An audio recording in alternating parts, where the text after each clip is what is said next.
Menos mensual, o 20.000 bolívares o más, 30. Hay niños pequeños, gastos.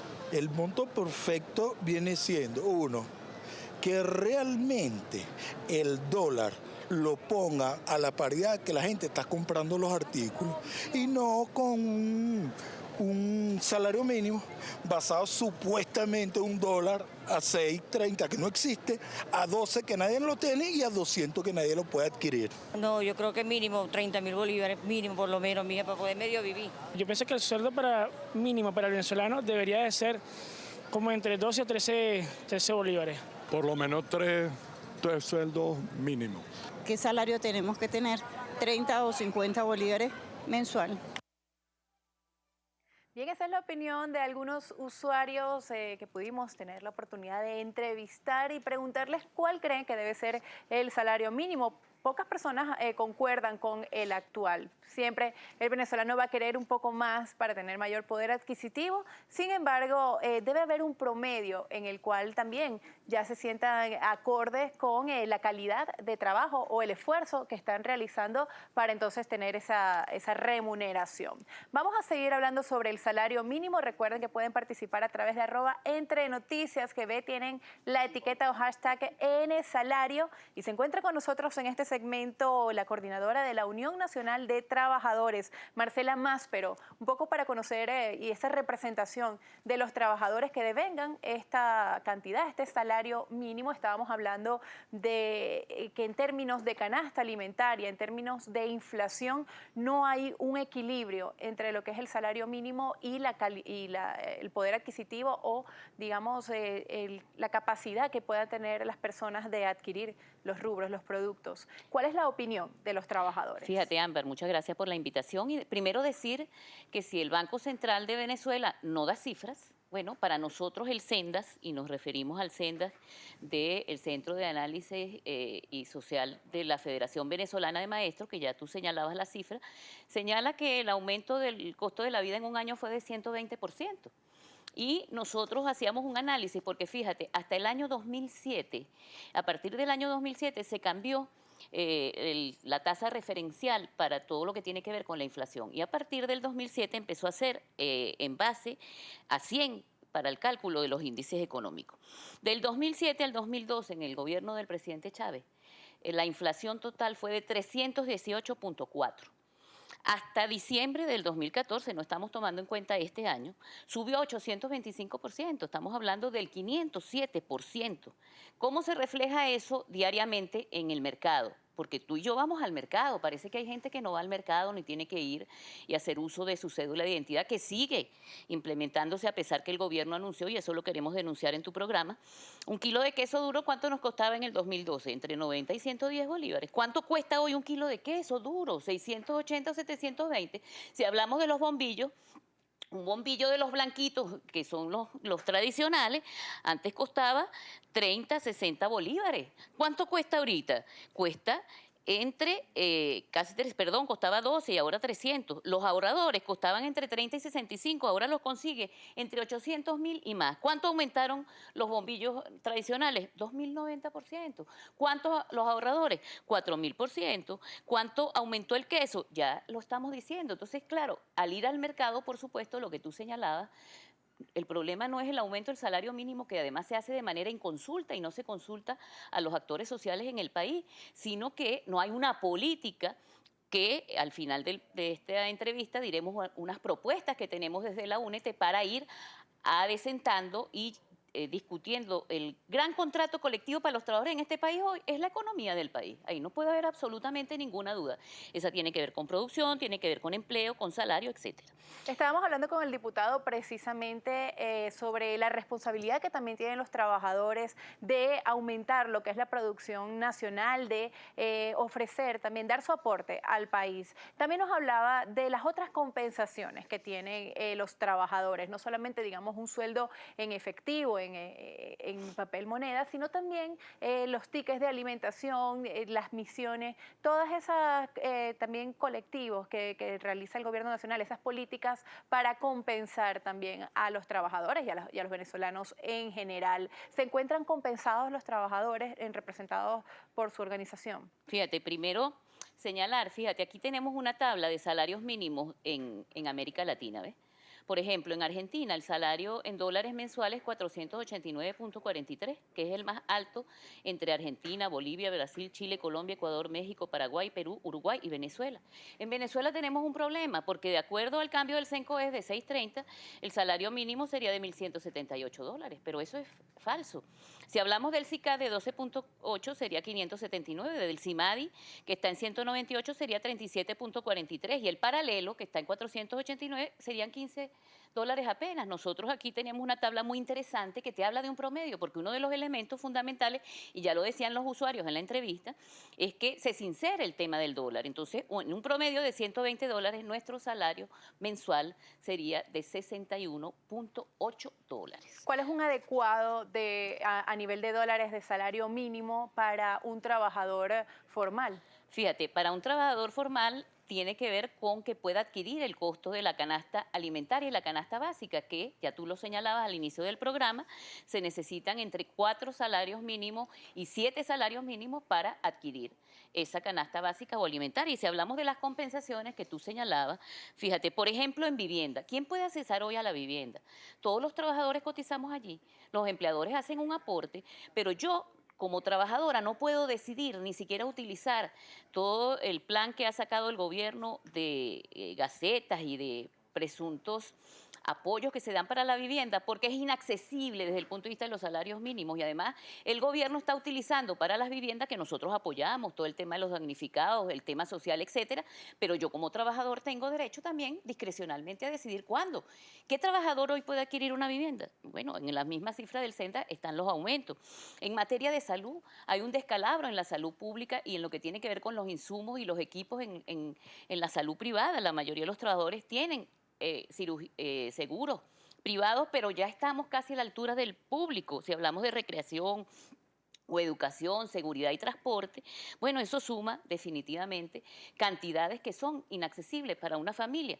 Y si hablamos de los contratos colectivos, el contrato Quería hablar de marco, los contratos colectivos precisamente, cómo también pueden influir, ayudar a dar esas mejoras a los trabajadores y los contratos colectivos que están pendientes también por Sí. realizarse. Fíjate, el contrato marco fue anunciado hace más de un año.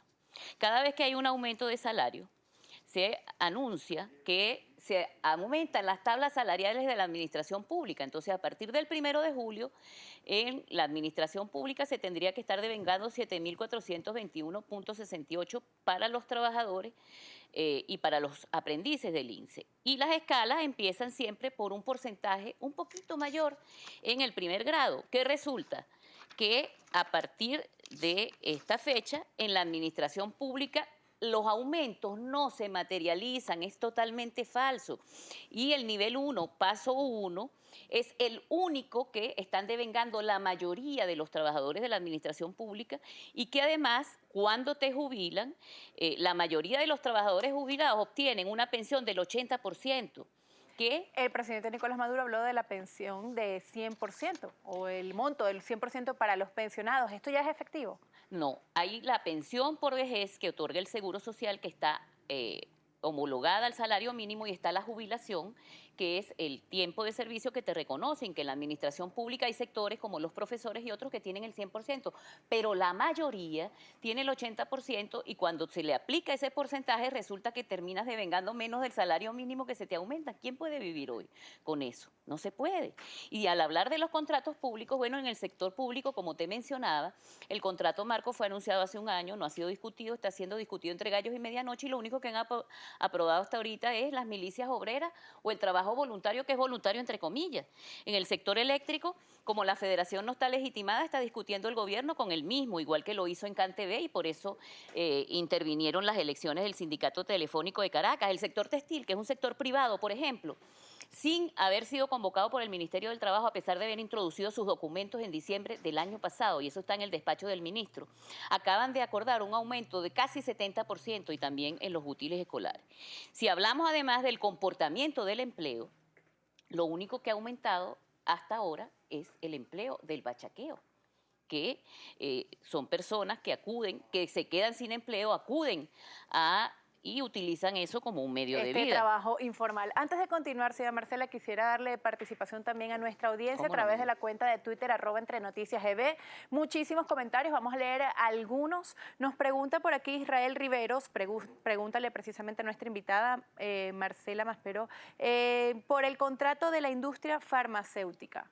Correcto, bien bueno, porque yo presido esa federación y justamente nosotros también introdujimos el proyecto un día después del sector textil. Acabamos de hacer una subsanación de las observaciones que hizo el Ministerio del Trabajo y lo que esperamos es que en un mes se convoque vía Gaceta, pero si vamos a tener la misma realidad del sector textil que le dijeron al compañero que es por problemas políticos, entonces no habrá discusión del contrato farmacéutico cuando tenemos un acta donde las cámaras ya en las reuniones de diálogo que tenemos han reconocido la discusión del contrato. También José López nos dice, el salario forma parte de los costos de los bienes. Si se sube el salario, suben los precios de los bienes. Es una espiral. Esto es cierto. ¿Cómo pueden, digamos, equilibrarse en este caso los salarios, el poder adquisitivo del venezolano con los precios de los productos que obtiene? Y usted nos hablaba de recomendaciones. Claro, Marcela. fíjate, nosotros... Primero, por ejemplo, hay un comportamiento de los patronos en estos momentos públicos y privados de agredir al movimiento sindical. En Sindoni, por ejemplo, hay una ambigüedad entre que los patronos introduzcan un recurso al Tribunal Agrario para proteger la soberanía alimentaria y la producción y estén despidiendo 40 trabajadores de la producción que son las que la mantienen. En el tema de Polar, por ejemplo, en Alimentos Polar de Marigüitar, que es una planta que además da empleo a toda esa zona del país bien deprimida económicamente, bueno, la importación de atún que estamos averiguando inclusive y que vamos a ir a la Fiscalía en Ecuador, ya no aparece en las cifras oficiales en las páginas de Ecuador y ahí debe haber un negocio redondo. ¿Qué proponemos nosotros? Primero que nada, hay que preservar y profundizar el empleo productivo. ¿Cómo se logra esto? Primero, los empresarios privados tienen que entender que no puede seguirse persiguiendo a la dirigencia sindical y que las justas reclamaciones tienen que ser atendidas. Y cada trabajador de este país defenderá su empresa en la medida que sienta un sentido de pertenencia para ella y eso lo estamos viviendo con ejemplos muy claros. Señora Marcela, en el caso de Polar, que también nos está comentando, quería tocarlo porque hay, digamos, está dividida esta empresa en el caso de los trabajadores. El sindicato, los sindicalistas de la clase obrera como tal reclaman violación a los derechos humanos y también que necesitan aumentos también en lo que es el contrato colectivo. Por su parte, también otro sector de los trabajadores reclama que no existen las divisas para la producción. ¿Qué está ocurriendo en el caso de Empresas Polar? Fíjate, primero, todo lo que te cosea con violaciones de los trabajadores, el ingreso de los tercerizados, todo lo que sea la discusión de los contratos colectivos y todos los elementos que tienen que ver además con la producción, nosotros los apoyamos. Por eso decimos, falta el atún, faltan las latas, falta el tema de la harina de trigo en el país, hay un problema con la harina de maíz, todo eso, ahí vamos a estar luchando alrededor de los empresarios que respeten los derechos de los trabajadores.